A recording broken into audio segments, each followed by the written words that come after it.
Sie gilt als die schwierigste Pilgerroute der Welt. Es heißt, wer sie geht, wird von allen Sünden befreit. Viele Gläubige absolvieren sie mit Niederwerfungen. Es ist die Umrundung des heiligen Mount Kailash in Tibet. Den Gipfel dieses Berges darf niemand betreten. Doch wer betrat ihn dennoch und wer wohnt dort oben? Wir befinden uns auf einer Reise im großartigen Hochland Tibets, um diese Pilgerroute, die Khora, zu gehen.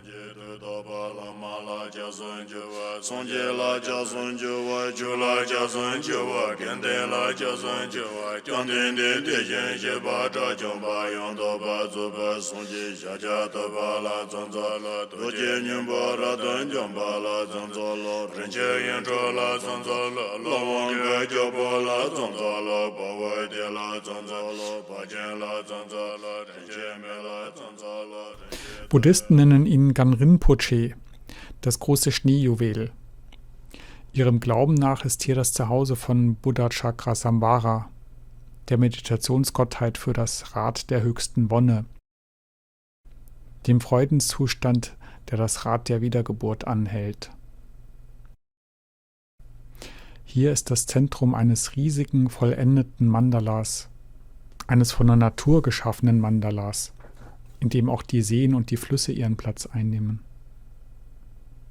Es ist ein Abbild kosmischer Ordnung.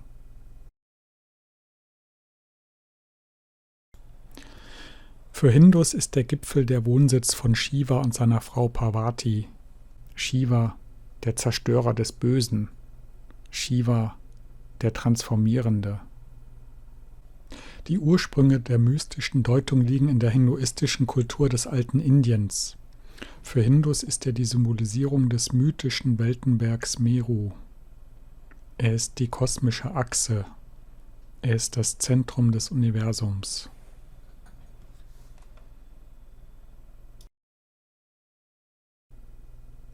Hier am Mount Kailash werden Erde und Himmelreich miteinander verbunden. Der Yogi Milarepa sagte im 11. Jahrhundert: Kein Ort ist wundervoller als dieser.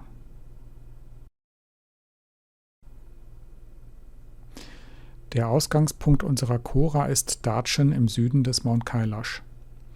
Für die Umrundung werden wir uns 4 Tage Zeit nehmen. Wie die Buddhisten werden wir die Khora im Uhrzeigersinn durchführen. Nach buddhistischem Glauben durchlaufen wir hierbei das Lebensrad. So werden im Tal des Todes diejenigen Anteile von uns sterben, die nicht mehr zu uns gehören sollen.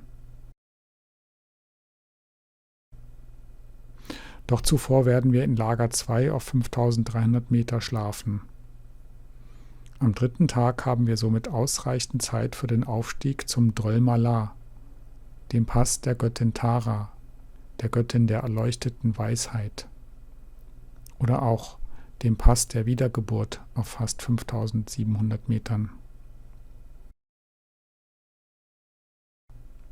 Anschließend wird es ein weiter Weg durch das Dzongchu-Tal bis zu Lager 3 werden. Schließlich werden wir nach insgesamt 52 Kilometern wieder zurück nach Darchen kehren.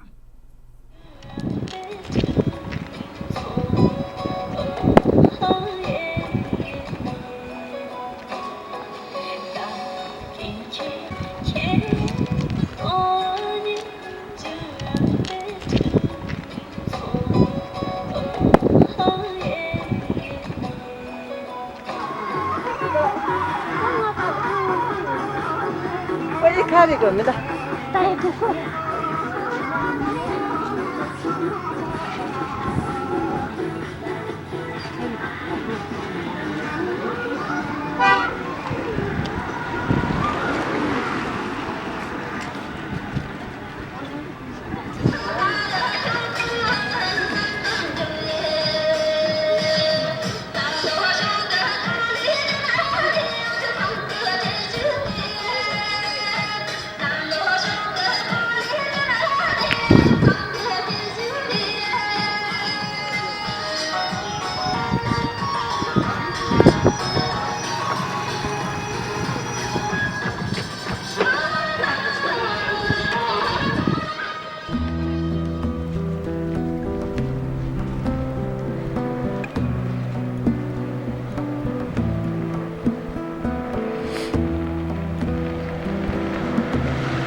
hier auf fast 5400 Meter und heute am dritten Tag der Kora und werden heute den Pass erreichen.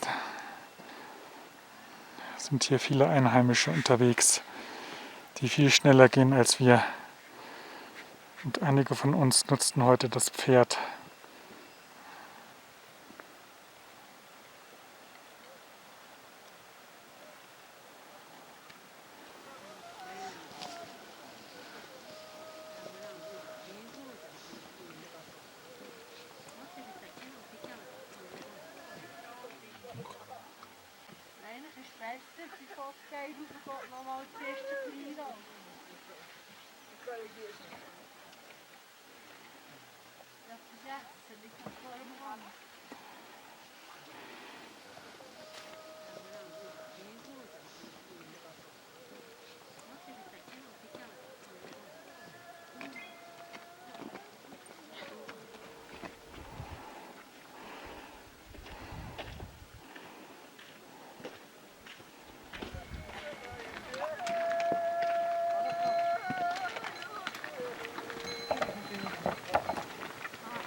Keshigele. Namaste.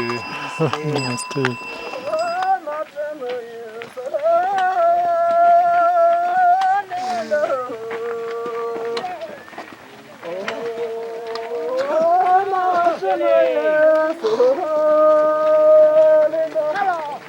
Hallo, Toshidele. Toshidele.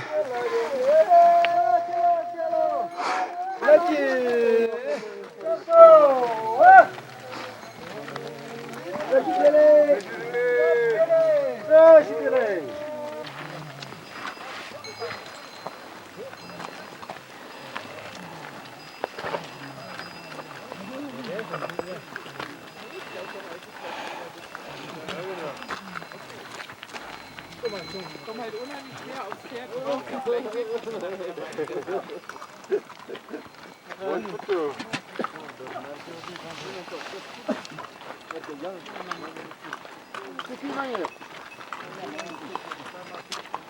Die Lady.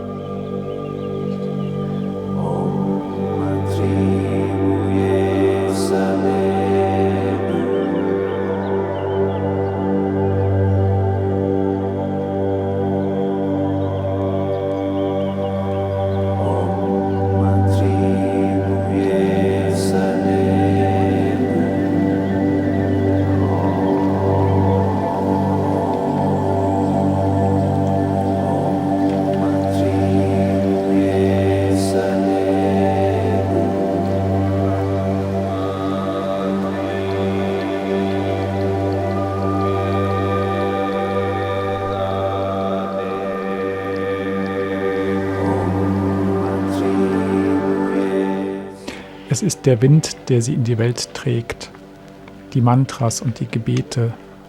Sie sind auf die Gebetsfahnen gedruckt und werden in den Himmel emporgetragen. Alle fühlenden Wesen sollen erreicht werden, damit sie Glück erfahren werden.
What we can do, we do it. Otherwise, no more. Like this. So Buddha said like this. So Buddha also say, we are just like a very big family. You used to be my father. You used to be my mother. I'm used to be your wife. You are used to be my husband. We are died. We got a life. People is a lot of the different. Many times. Just like many. Our spawn is just like a. Die Schöpfungen des Geistes sind zahlreicher als die in den Sonnenstrahlen tanzenden Staubkörner,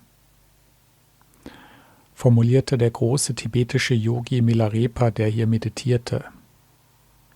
In völliger Abgeschiedenheit lebte er um 1100 am Fuße des Mount Kailash. Doch sein größter Konkurrent, Naro Benchung, war der Meinung, der Mount Kailash sei nur dem Bön geweiht. So kam es zu einer Auseinandersetzung zwischen Milarepa und dem Oberhaupt des vorbuddhistischen Bön-Schamanismus. Sie maßen ihre magischen Fähigkeiten in den unterschiedlichsten Disziplinen. Schließlich sollte der Gewinner aus einem Wettlauf zum Gipfel des Mount Kailash hervorgehen. Am frühen Morgen also schlug der Bön-Schamane seine Trommel. Doch Milarepa wachte nicht auf. So machte sich Naro, fliegend auf seiner Trommel, auf den Weg zum Gipfel. Mit Sonnenaufgang jedoch stimmte Milarepa nur mit dem Finger und gelangte augenblicklich auf einem Sonnenstrahl zum Gipfel. Naro erschrak so sehr, dass er seine Trommel fallen ließ. Diese schlug eine tiefe Scharte in den Mount Kailash, die bis heute erkennbar ist. Als Verlierer des Wettlaufs wurde er fortan der Gola Mandata zugewiesen.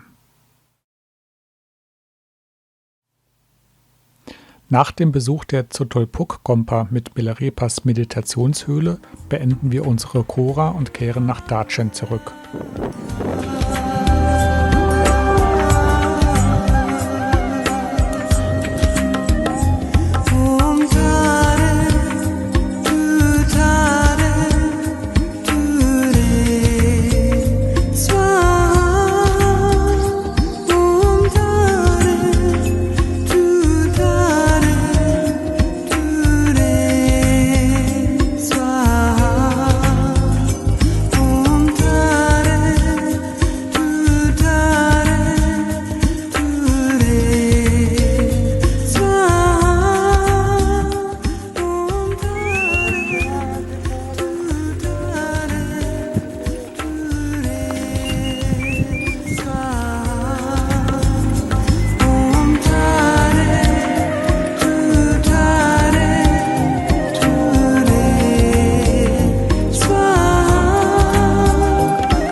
Tag und wir werden jetzt in der nächsten halben Stunde in die Stadt zurückkommen.